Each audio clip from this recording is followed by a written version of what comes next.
Professor Singer, as a child and a teenager, how did you first become interested in moral philosophy? I think any thinking teenager is probably going to ask questions that really are philosophical questions, like sort of, is there a God? Is there a reason why we're here? What ought we to do? How ought we to live? So I was interested in those. I think the first book of philosophy I picked up was Bertrand Russell's A History of Western Philosophy, which I think is a wonderful introduction still to those questions and the history of human beings thinking about them. Okay. So apart from Russell, as it were, which moral philosopher or historical figure has had the greatest influence upon you and the development and formation of your ideas? Among the great philosophers of the past, probably the 19th century utilitarians, Jeremy Bentham, John Stuart Mill, and also Henry Sidgwick, who's not so well known with the general public, but I think was probably the greatest philosopher of those three, had a large influence on me. In terms of philosophers who were living when I was, R.M. Hare, Professor of Moral Philosophy at Oxford when I was a graduate student there, certainly had more influence on me than any other philosopher. Okay, so R.M. Hare's been described as a welfare utilitarianism and a lot of development since Jeremy Bentham and John Stuart Mill. You're described as a preference utilitarianism. What do you actually understand that term to mean? By preference utilitarian, I mean someone who wants to maximize the satisfaction of what people, or more broadly sentient beings, because I want to include non-human animals, what they want, what they prefer, what their desires are. So I think if you have beings with desires, then other things being equal, it's good for their desires to be satisfied, and it's bad for their desires to be frustrated. So in asking what's the right thing to do, I ask the question, well, what will do the most to satisfy the preferences of all of those beings who are affected by it? Okay, with regards to the idea of preference utilitarianism, how does it actually differ specifically from the thinking of Jeremy Bentham and John Stuart Mill, their sort of hedonistic utilitarian approach? Could you tease out any of the differences specifically for us? Yes. Bentham and Mill too, I think, would have said that what we want to do is to maximize happiness, or the net balance of happiness after you've subtracted suffering and misery and so on, or if you like, maximize pleasure after you've subtracted pain. Preference utilitarianism is broader than that, because some people may say, look, even though I know that I will get less pleasure if, for example, I decide to try and become a poet than if I go into business and sell my talents by writing advertising jingles, Maybe I'll get less pleasure as a poet, but it still seems to me what I want to do. It's more, to me, more worthwhile. So for Mill or Bentham, there's a bit of a puzzle there. They would have to claim that this person really thought they were going to get more pleasure or happiness out of being a poet. But I think that's really straining it. I would rather say, look, some people have preferences that are not to maximize their own pleasure or happiness. And if that's the way their preferences are, then fine, so be it. I still think we should give them what they prefer, not what will make them happy, if there's a difference between the two. So would you respect a person's autonomy even to wish for something which may be harmful for them? Yes, exactly. That's a good way of putting it. I mean, I suppose a preference utilitarian is more respectful of a person's decision to choose to do something which may be harmful in the sense of meaning that they will suffer more, but may still be what they want. And as long as they're fully informed, as long as they understand the consequences, and they make a deliberate choice, I would say we should try and give them what they want, not what will make them happier. So would that actually include, say, with voluntary euthanasia, someone's desire to terminate their life prematurely, their right to self-determination, even though in dying they wouldn't be able to experience any further pleasure or happiness? In most cases of voluntary euthanasia, of course, the hedonistic view and the preference view will go together, because most people want to go on living, obviously, and it's only if their quality of life has really fallen to a level where they're not getting pleasure or they're having more suffering than pleasure that they want to end their life. But Yes, I would give weight to their autonomous choice to end their life and assume that, again, provided they've thought carefully and over a period of time and so on, I would assume that they're the ones who should be making that decision, whether their life's worth living to them or not. As a preference utilitarianism, what do you think are the three major benefits for an ethic for the 21st century? Well, I think the first one is that it's an ethic, obviously, that's sensitive to consequences. So it's never going to get us into a situation where, in order to do the right thing, or what is supposed to be the right thing, we end up doing something that has disastrous consequences. The second benefit, I think, is that it's a secular philosophy. It doesn't require you to have religious beliefs of one sort or another, or for that matter to believe in anything, metaphysical or strange, something of that sort. And that's important because in the 21st century we realise that we have to work together as a global community, and people come from all different religious faiths or have no religious belief at all. And we've got to have something which we can work together with, rather than people just appealing to things that come from their own particular tradition and belief. And I guess the third thing is that utilitarianism extends ethics beyond merely human beings, whereas many other ethics of the past have been limited to human beings in their scope. I think it's very important that utilitarianism gives weight to the sufferings of non-human animals. It says, yes, they do matter. You don't have to be a human in order to matter.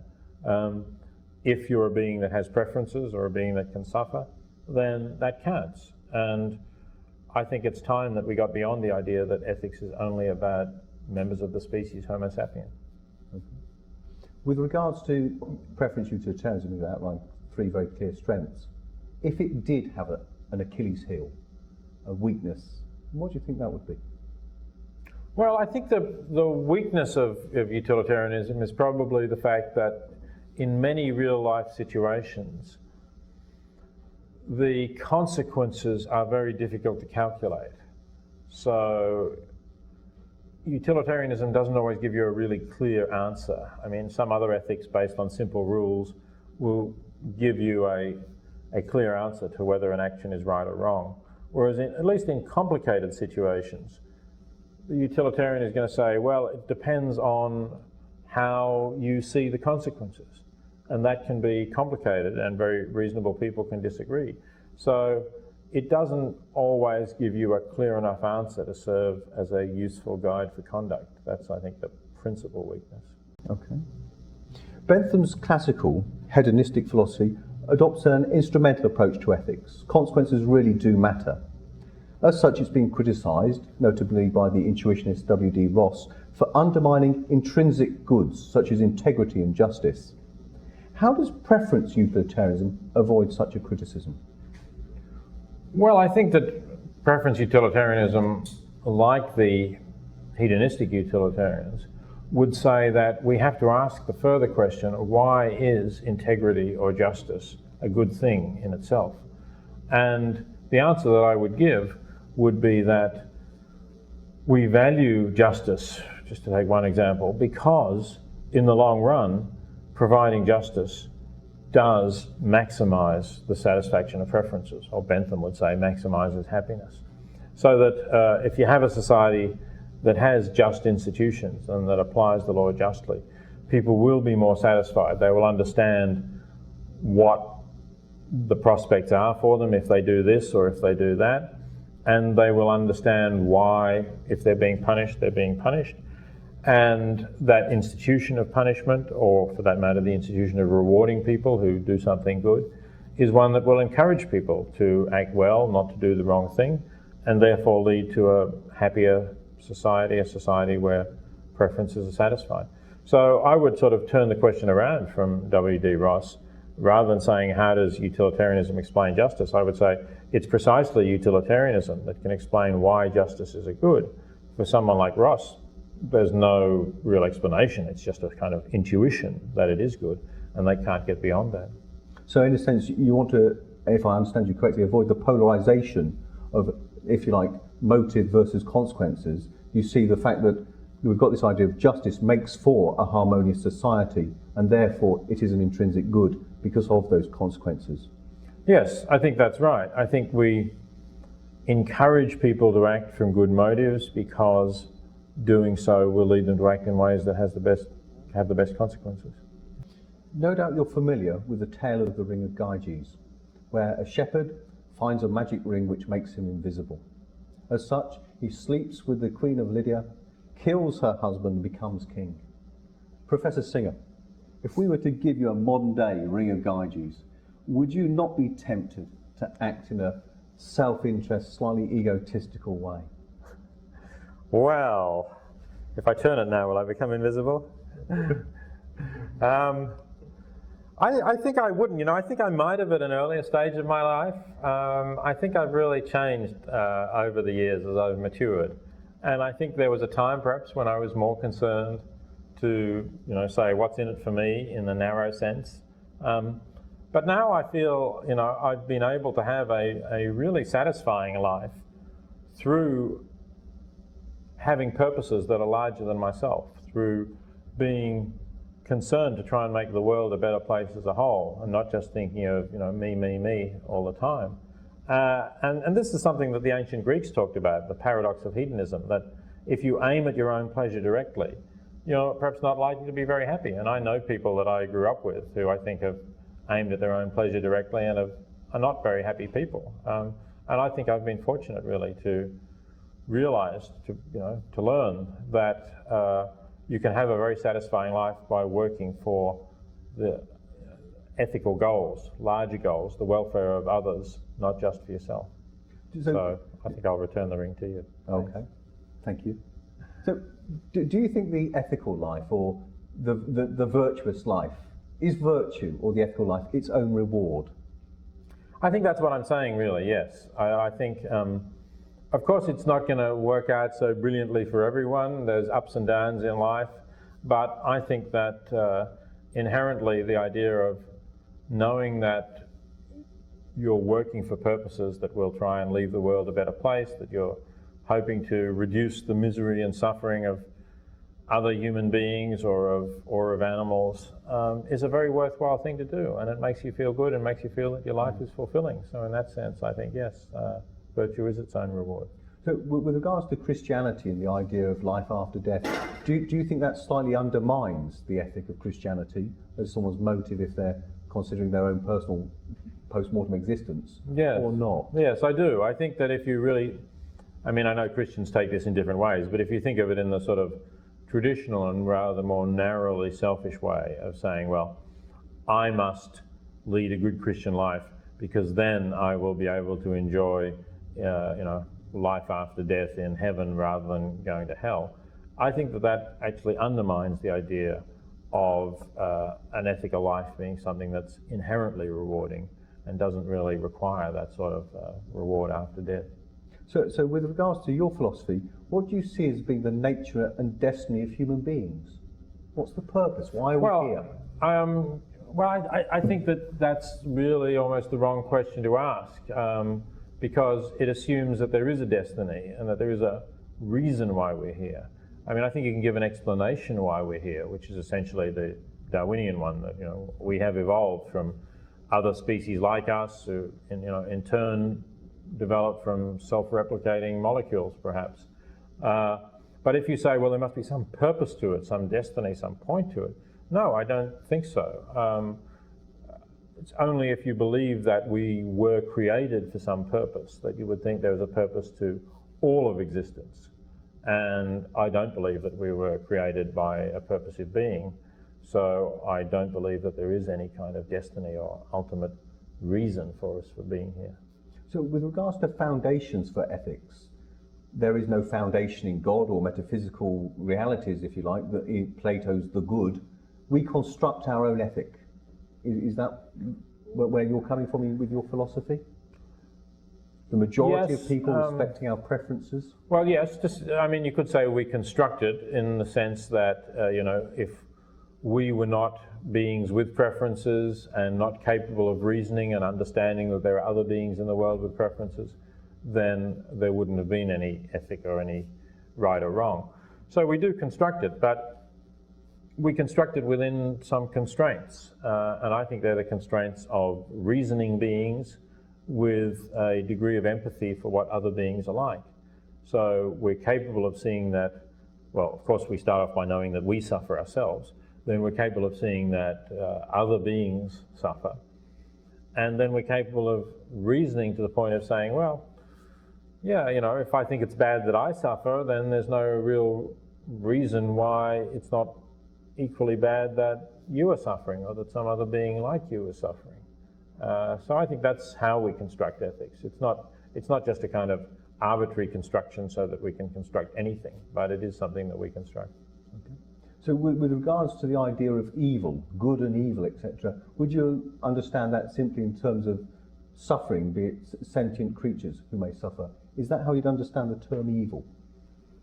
That's part of it. I mean, I could use the term evil applying to a person who is, for example, for some reason intent on making more people suffering or more animals suffer. I could describe such a person as evil, but I don't think of evil as a kind of a metaphysical force out there in the world, as some Christians appear to do. I don't. I think it's just part of human nature that some people are callous and indifferent to the suffering of others. Okay.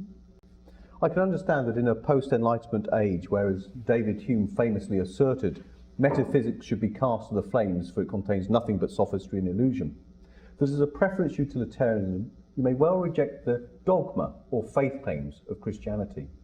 But to what extent do you have sympathy or share common ground with a Christian approach to ethics? Well, I think there are many different Christian approaches to ethics, and I certainly share common ground with some of them.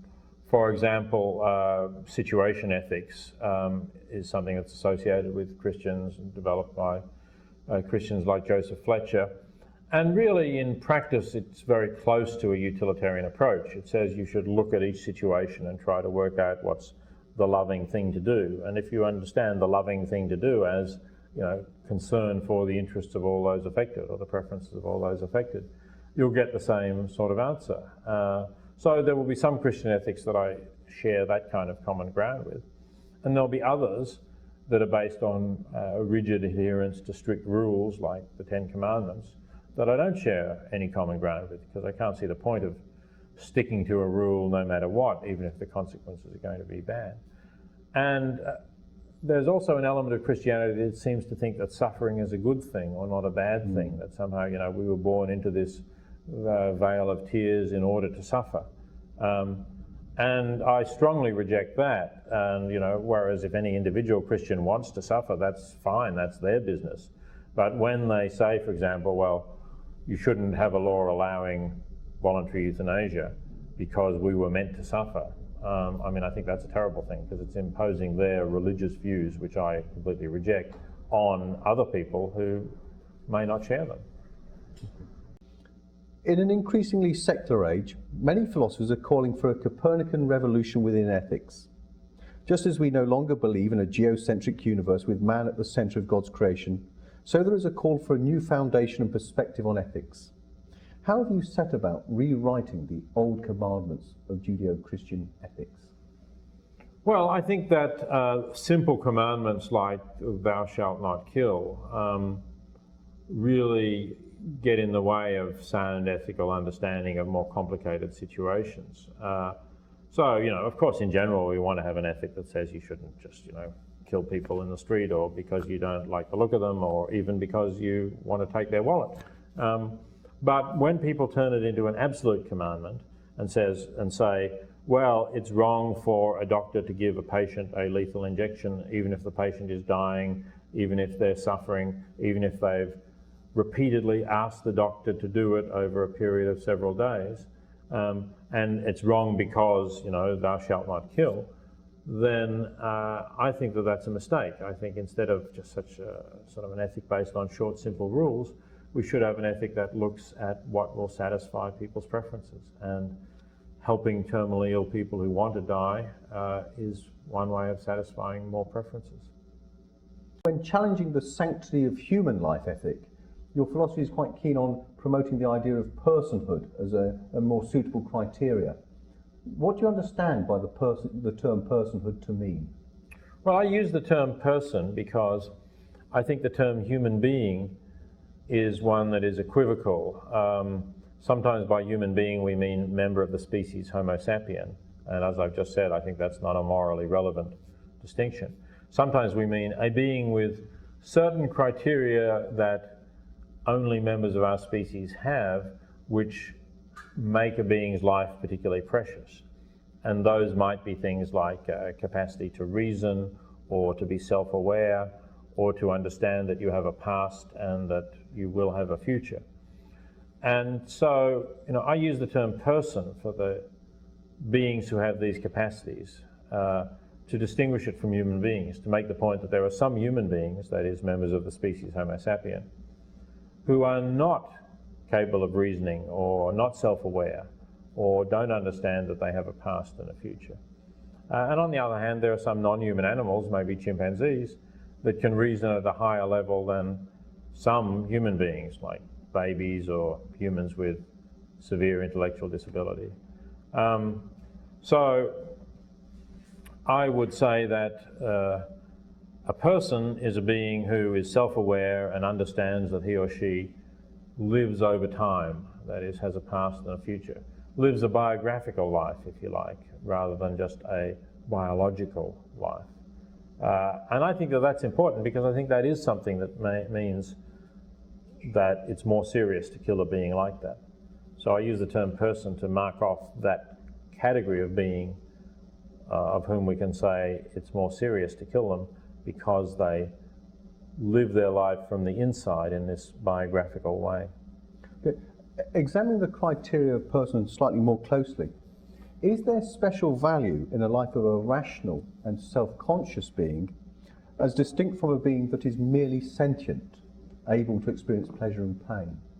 Well, what I would say is that other things being equal, to end the life of a being who is self-aware against, without that being's consent, is to do something more seriously wrong than to end the life of a being who is merely sentient. Because a being who is merely sentient, while they might still enjoy pleasure in their life, you cannot be cutting off their preferences for the future in the way that you are with the being who is self-aware. Because the being who is merely sentient doesn't realize that they live over time, doesn't form any preferences for the future. So in that sense, there's a harm that you can do to the person, to the self-aware being, that you can't possibly do to the being who's merely sentient, because they don't have the capacity to form those preferences that you're frustrating. So to that extent, is a development from the thinking of Jeremy Bentham, who famously said, the question is not can they reason, can they talk, but can they suffer? You wouldn't entirely agree with that approach. The capacity to be rational is going to be more morally significant. Well, I would agree with Jeremy Bentham that the question is not can they reason or can they talk, but can they suffer, if what we're talking about is the infliction of suffering. So whereas people in Bentham's time, and even some people in ours, would say that suffering doesn't matter as long as it's not a human being who suffers. If it's a horse or a dog or a pig that suffers, the suffering doesn't matter. I would say no, totally with Bentham. The suffering matters. It's not whether they're a horse or a pig or a dog, but can they suffer? But on the other hand, if we move to the separate question of what makes it seriously wrong to end a being's life, assuming we're going to do it painlessly, without suffering, then I would say the question is not just can they suffer, but can they anticipate their future? Can they have preferences for their future? So, given your understanding of personhood and its importance for ethical decision making, it appears to be the case that some human beings will not fulfill that criteria of personhood. For example, those in persistent vegetative state or a severely mentally disabled infant. Equally, there are some non-humans who will fulfill the criteria of personhood, such as chimpanzees or lower primates. Given this blurring of the species boundary, could you ever conceive of a situation where you would use the organs of a human being to save the life of a non-human?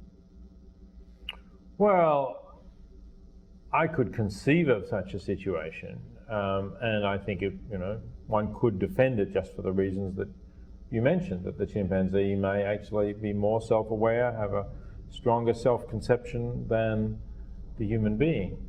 But in realistic terms, I guess if there's a shortage of organs for other humans who can be self-aware, can understand that they have a past and a future, you might prefer to give the organs to them. So I think it's unlikely that we'll ever get to the actual case where this would be justified. But if you present it as a hypothetical example, yes, I could imagine it would be justified. You have criticised Christianity for upholding a speciesist approach to ethics. The belief, as Richard Ryder defined in the 1970s, discrimination against or exploitation of certain animal species by human beings is justified on the assumption of humanity's superiority. On what grounds, be it secular or religious, is speciesism morally wrong? Well, I'm of course concerned really with the secular grounds, although there are some Christians and other religious thinkers who have argued that speciesism is wrong even in religious terms. But for me, speciesism is wrong because it draws an arbitrary line between beings capable of suffering. It says, look, if you suffer and you're a member of the species Homo sapien, then your suffering is very bad and we must do something about it. But if you suffer and you're a chimpanzee or a dog or a cow or a pig, your suffering doesn't matter because you're not human. And I think that's wrong in pretty much the same way that racists were wrong. I mean, racists said, well, if you're a European, then you're entitled to full and equal rights with me. But if you're an African, then I can capture you and enslave you and transport you across the ocean to work the plantations. And we reject that because we see that that was an arbitrary line. But I think the line between species is also arbitrary to the extent that it ignores the pain or suffering of beings that fall on the wrong side of that line.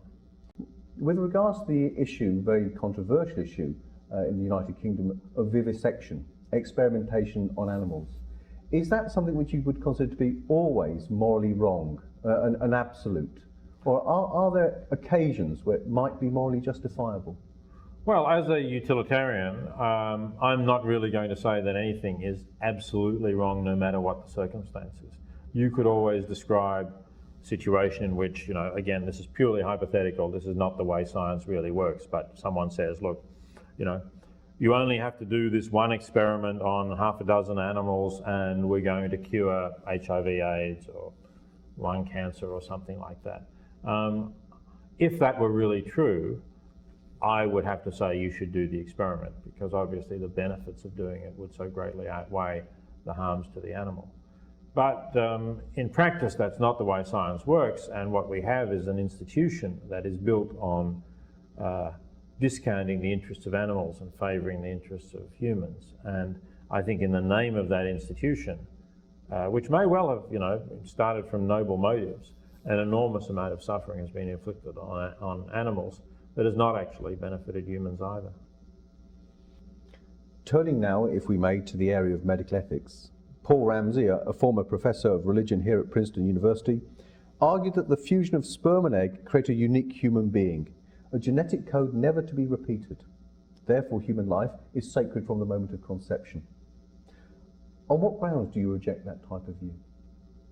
Well, I reject Ramsey's view on many grounds. In fact, the particular quotation that you chose, we now know is false as a matter of science anyway. I mean, Ramsey was a bit unfortunate in his choice, this genetic constitution never to be repeated, because we can take that embryo, wait till it grows into two cells and divide it, and what do you know, the genetic combination has been repeated. We could even divide it again and we could get 4 if we wanted to.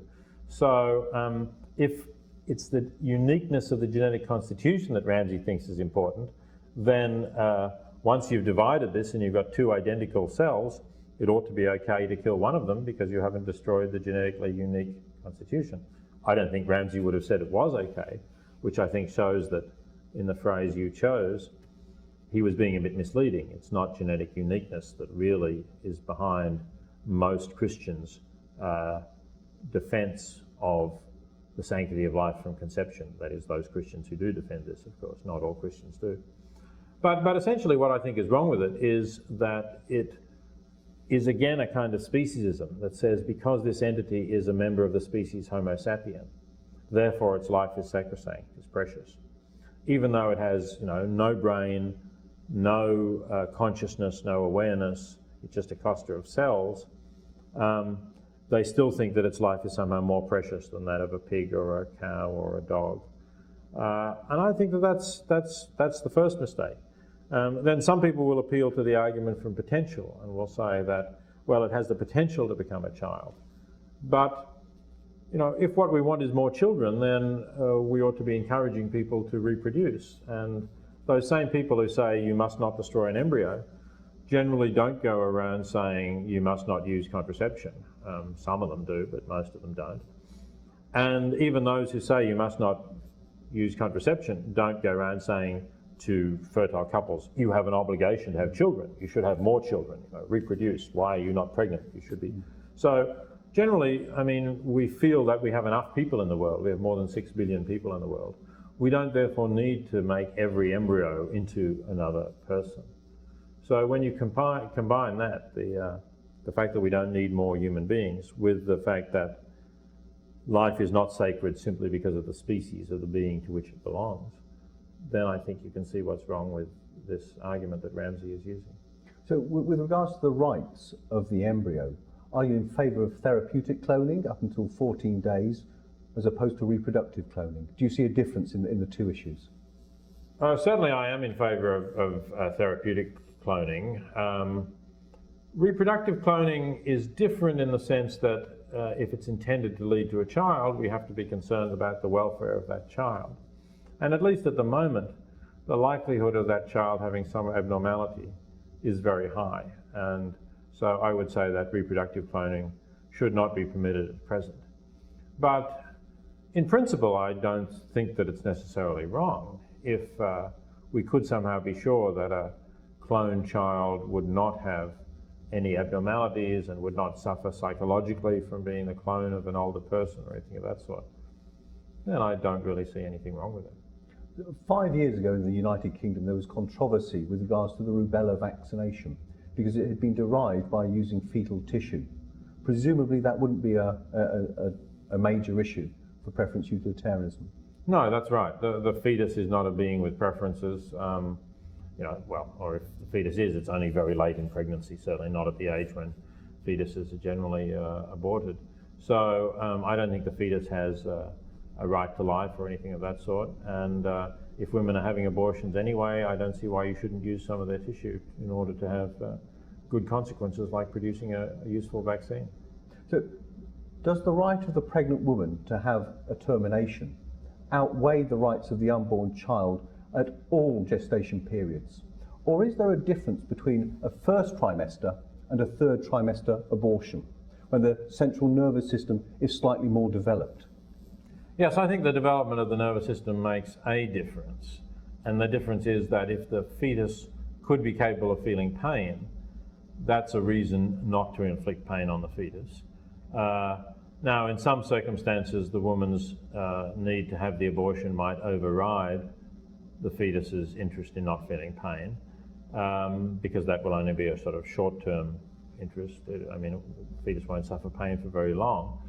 But in general, I think you need a more serious reason for a third trimester abortion than for a first trimester abortion, because of the possibility that you might be inflicting pain on a conscious being. If abortion up until birth is morally justifiable, is it not logically consistent with regards to your philosophy, particularly taking on board the emphasis on personhood, that you would end up justifying infanticide, the killing of infants, say up until 4 weeks of age? I think it's possible that there are circumstances in which I could justify the killing of infants shortly after birth. There is still a difference between that and abortion, because with infants after birth, if the parents don't want them or are unable to look after them, then normally you can find other couples who will adopt them. And those couples may be childless couples who very much want to bring up a child. So you're not justified in killing a child who could have a reasonable life where another couple will bring up that child. But in some circumstances, maybe there is no one who will adopt the child. Maybe the child has a severe disability and it's much harder to find adopting parents for severely disabled children. So if that's the case, and if the parents think that it's in the best interest of the child and of their family that the child should not live, then I think they're justified in taking steps to make sure the child doesn't live in the period immediately after birth. Do you agree that in the 21st century the Hippocratic Oath is obsolete and that doctors should instead consider whether treatment is in the best interest of the patient, particularly if such treatment offers no therapeutic or medical benefit? Well, the Hippocratic Oath has been modified a lot over the centuries. I mean, there are some bits of it that everybody would agree are obsolete. There's this reference to, not cutting with a stone, whatever that is supposed to mean. And there's the idea that you won't charge your medical teachers or your medical colleagues for their services, which is a tradition that has pretty much dropped out, I think. So, everybody agrees that it's obsolete in some respects. The question is in which respects. And yes, the one you've mentioned is one where I think it is also obsolete. Physicians ought to be doing what is in the best interest of their patient. They ought not to be preserving or prolonging life no matter what the cost or no matter what the patient wants. In a world of limited resources, do you favour adopting the criteria known as QALYS, quality adjusted life years, whereby you doctors take the cost of the operation, divide it by the number of years benefit, and so come up with a unit QALY, from which government policy perhaps can then provide the greatest good for the greatest number with regards to the distribution of healthcare resources? I think you have to step back a bit and say, if the government is spending money on healthcare, should it get value for its money, or should it not care about getting value for its money? I think we would all agree that yes, the government should get value for its money. That means it should spend money where it does the most good. And the next question then is there a way in which we can measure how healthcare expenditure does good? And the QALY is one attempt to do that, to say, well, the benefit is prolonging life, but not just prolonging life at any cost, prolonging life or improving the quality of life. And we try and sort of put those two things together in the idea of the quality adjusted life year, a year of life adjusted for its quality. So I think that's a good idea in principle. Whether we actually have a clear enough way of assessing how many QALYs are gained by one healthcare procedure as against another, I'm not sure at this stage. So I don't know that the QALY is a unit that has been refined with sufficient precision to enable governments to base their healthcare decisions, or their healthcare expenditure decisions, I should say, just on that. But I do think that in principle, that's the kind of question we need to ask. How do we get value for our healthcare expenditure, and how do we compare the value of this kind of healthcare procedure with the value of that kind of healthcare procedure? So would you be in favour of privatisation of healthcare or not? Human beings ought to take the responsibility that comes with living and actually insure themselves with regards to their health. No, I'm not in favour of privatised healthcare. I think that while you could say ideally we all ought to be rational and prudent enough to take care of our future and insure ourselves, and of course ideally we all ought to have the means to do that, in practice we're born into the world with very unequal shares of the wealth and assets of the world, and through no fault of our own, some of us were going to end up not having very much and therefore not being in much of a position to put money away for health insurance. Others are going to perhaps be imprudent and more impetuous, and I don't think they should be punished so drastically for that as to be refused healthcare. So I do think that the government has a responsibility to ensure that everyone gets a basic, decent level of healthcare. Ecologically, do you think Christianity has been a force of good or harm with regards to the well-being of the planet? I think overall it's been a force for harm. That's partly because it's focused only on human beings. It said that only human beings are really important, that animals don't matter, essentially, and also because it said that this entire world is not important as compared to, the immortal life, the life hereafter. So it's essentially had a negative attitude towards this world, and particularly a negative attitude towards non-human animals. And I think that focus on human beings has cut us off from nature more sharply than perhaps other religions or other cultures have done, and has led us to see nature as just a thing, just a means for our use to exploit for our own benefit, without considering the interests of non-human animals or without trying to produce more harmony between ourselves and nature. So with regards to the idea of Genesis, that human beings alone are given dominion over the plants and the fish and the sea, etc., how do you understand the interpretation of that? Is it dominion with regards to responsible stewardship, special authority from God, or is it more this idea of being given the authority to dominate the planet?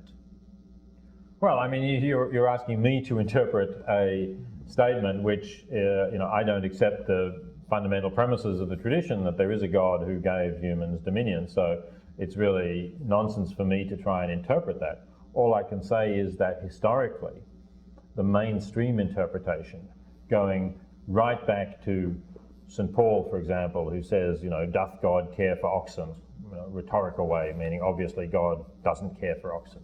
And through Augustine and Aquinas and the other great mainstream Christian thinkers of the early Christian period and the Middle Ages, they are very clear that it's dominion, that we owe no duties to nature. Aquinas says so quite explicitly, so does Augustine. We have no duties to animals, no direct duties, no duties to nature either.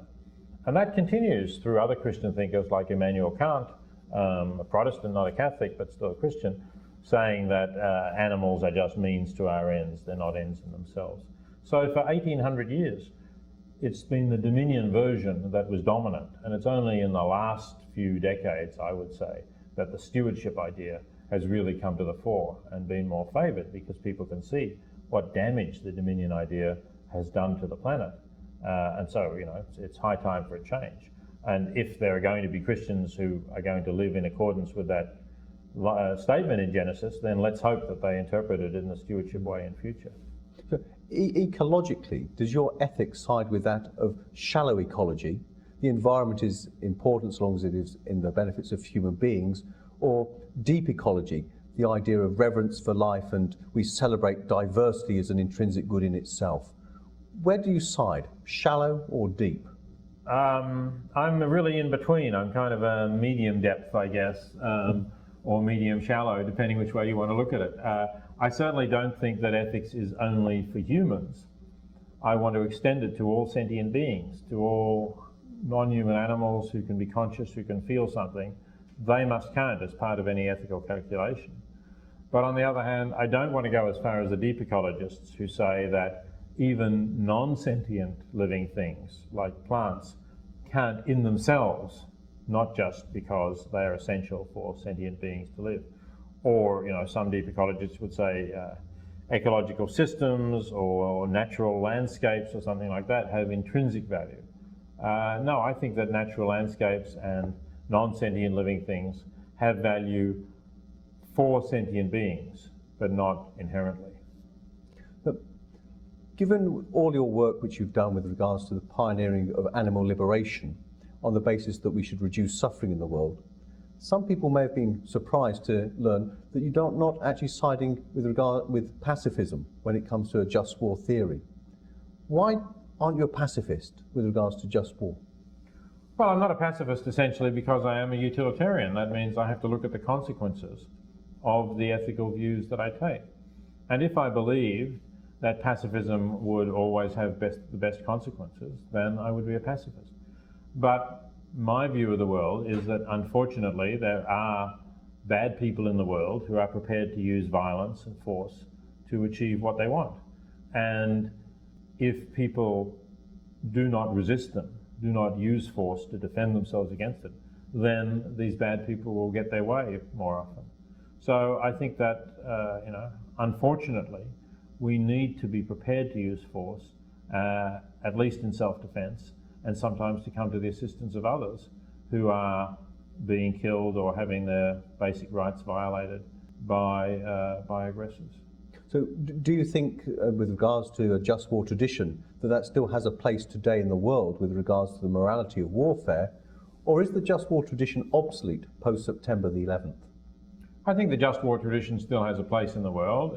It's not the final word on rights and wrongs in war, but it's a useful general kind of guide. It tells you to look for a just cause before going to war, like self-defense, for example, or perhaps humanitarian intervention. It tells you not to go to war if the costs of going to war, the costs in suffering and death and so on, will be so great as to outweigh the gains from going to war. And it tells you to regard war as a last resort, because it's a dreadful thing that involves enormous amounts of death and suffering, and you shouldn't go to war unless you really have to. I think those three key elements, it's not the whole of the just war doctrine, but those three key elements of the just war doctrine are still important in the world after 9/11 as they were before. But with regards to the just war theory, is there not a serious issue and a serious flaw now with regards to discrimination between combatants and non-combatants with regards to global terrorism? No, I think that we should in fact still be trying to discriminate between combatants and non-combatants, that is, those who are taking part in terrorist attacks or supporting them, and those who are not. And if in fact we lose that discrimination, and I believe that the Bush administration has been doing this, we're not sufficiently careful to protect civilian life, then we are going to assist the terrorists, because the families of those who were needlessly killed by our bombs or our guns are obviously going to be fertile ground for recruiting more terrorists. Do you think there is any weight today in the principle of double effect, or is that used really knowing what the consequences will be, but in a sense it's being academic in trying to overcome the public feeling of discontent? I think the principle of double effect was never really a sound doctrine. I mean, the principle of double effect is a way of trying to deny responsibility for what we foresee will happen. So that if we bomb a military target but foresee that a number of civilians will be killed, we can justify that by saying, well, we're not really killing the civilians, that's just an unintended side effect of what we're doing.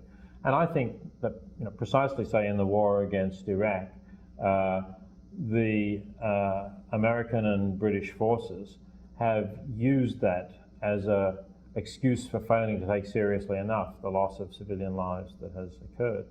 I think we should be much more prepared to say we are responsible for these deaths. If we're going to inflict deaths on civilians, we must be very sure that the reason for doing so is so overwhelmingly important that it would justify killing civilians, and that there's no other way of achieving that goal. In deciding if a war is just or not, how would you actually go about, what criteria would you use for understanding this abstract noun, such as justice? Both sides can claim the idea that they're going to war in a just cause. Yes, very often you find that, and in fact sometimes neither side is really going to war in a just cause. But I think you have to say, well, are we being attacked? Are we entitled to defend ourselves? That may be a just cause if we're being attacked by an unjust aggressor. Or is there someone who is attacking innocent people, killing them in large numbers, or violating their most basic rights? That might be a just cause to go to their assistance.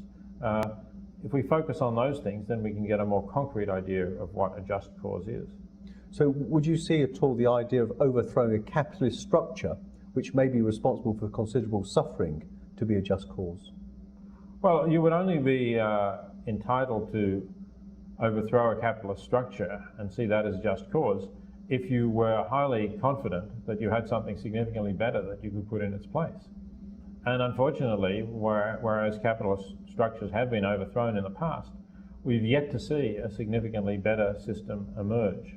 So I'd say no, at this stage in our knowledge, you're not justified in going to war to overthrow capitalism, because we don't know anything that clearly is going to be better than capitalism.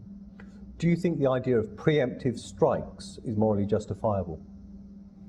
You need to be very precise about what you mean by a preemptive strike.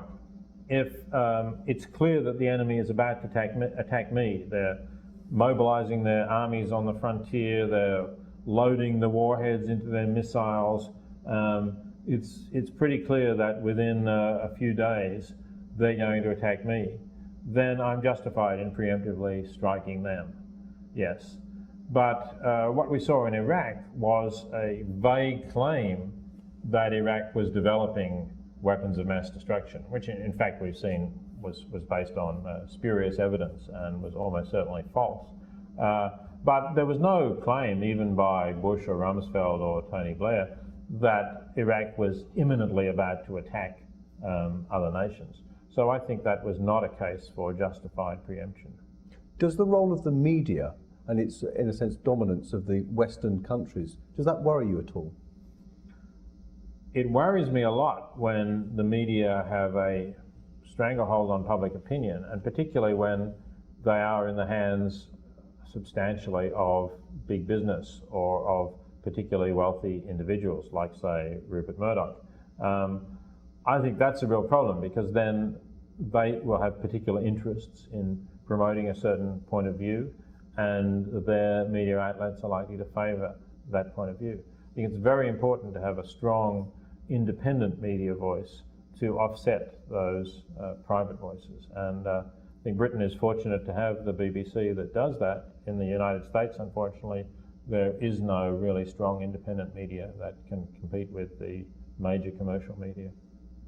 So with regards to the United Nations and perhaps focusing on the Security Council, how would you reform it to see greater global democracy? I would like to see the permanent members of the Security Council give up their right to a veto, and I would like to see instead a two-thirds majority rule introduced, so that decisions of the Security Council need a two-thirds majority to be passed. I would like to see some of the larger nations that are not permanent members represented, like India, perhaps would be an obvious example, or maybe Brazil or Indonesia. And nations that happen to be there permanently because they were victors in the Second World War, like Britain and France, that are not really major powers, I think should not be permanent members. Maybe the European Union should be a permanent member as a whole, rather than Britain and France. But on one level, unfortunately, in our Western capitalist society, here we are in America, and we have George Bush, who famously asserted the American way of life is non-negotiable. The Kyoto Agreement seems to have been disregarded. In a sense, what chance is there of some meaningful distribution of power and wealth in the world today? Look, I don't see it as an all or nothing thing. I don't think that I'm ever going to see a world in which wealth is justly or equitably distributed in the way it should be. But I know that I have been able to do a bit of redistribution myself. I know that my writings have encouraged other people to do some. So it's made a difference. That's what's important to me. And I think if you can make a difference, it's worthwhile. I'm hoping that we're going in the right direction, that we'll increase the amount of assistance we give, that we'll reduce the amount of desperate poverty in the world. But the important thing to know is that each of us can make a difference with what we do. So in a sense, this idea of looking at the macro level, the global as it were, perhaps what you're saying is that we should start as individuals on the micro level. Yeah. That's where life is lived. That's how we become people in our communities, recognising our responsibilities. And from our small interactions with others, greater communities will grow from it. Well, I think that's right, yes. It's too easy to get dispirited if you look at, you say, oh, there's 1 billion people in desperate poverty, what can I do about that? It's just a drop in the ocean. But when you think that each drop that you put there in terms of assistance can make a life or death difference to a specific family, or even perhaps to a village, like by providing them with safe drinking water so that women don't have to spend 3 hours a day carrying and fetching water. You think what a difference that can make to people's lives. That's what you should be focusing on, the fact that I've made a difference, not the fact that I can't change everything. So in a sense, it comes back to what was mentioned earlier, the ethical life is a life which is lived because of the good one can do, and in a sense it's a life that can't be trivialised. Whatever you've done has created that greater good, and in a sense you've acted with integrity and done your bit. Yeah, I think that's a good way of putting it. That's right. I mean, if you just live for yourself, and then, at the end of your life you say, well, what have I done? Well, I went to some great parties, I had some good vacations where I lay on the beach, I bought a lot of things, and I left behind a big heap of trash or whatever behind me.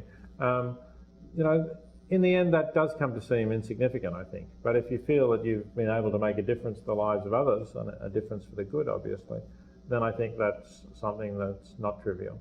Professor Singer, many students watching this interview will wish to share your vision of living an altruistic lifestyle which promotes the aims of preference utilitarianism. And yet there is a problem. When students leave the comfort of the classroom, harsh reality will kick in, and they'll find it difficult, particularly living in a Western capitalist meritocracy, to meet the demands of living a self-sacrificial, preference utilitarian lifestyle. What words of comfort or encouragement do you have for such students? Well, firstly, I'd say don't accept your society's terms of what's self-sacrificial, because they may say, if you're not going to be able to earn enough to drive a Mercedes or live in a large 3-bedroom house with its own garden in a good suburb, then you're sacrificing something. But you might actually be having a much more fulfilling, rewarding life, perhaps a more exciting life, by doing something completely different that can do some good for the world than the person who does have the Mercedes and the fine house and all the rest of it. So form your own judgment about what's worthwhile. Don't let other people tell you that you're making sacrifices. Maybe they're the ones that are making sacrifices to conform to society's ideas.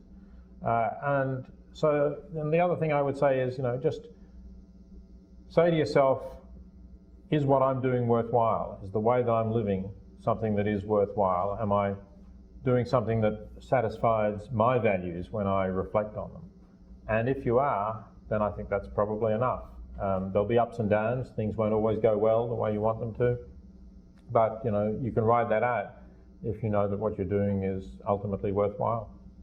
Professor Peter Singer, thank you so much for the interview. Thanks, John. Thank you. Good talking to you. Thank you. That's terrific.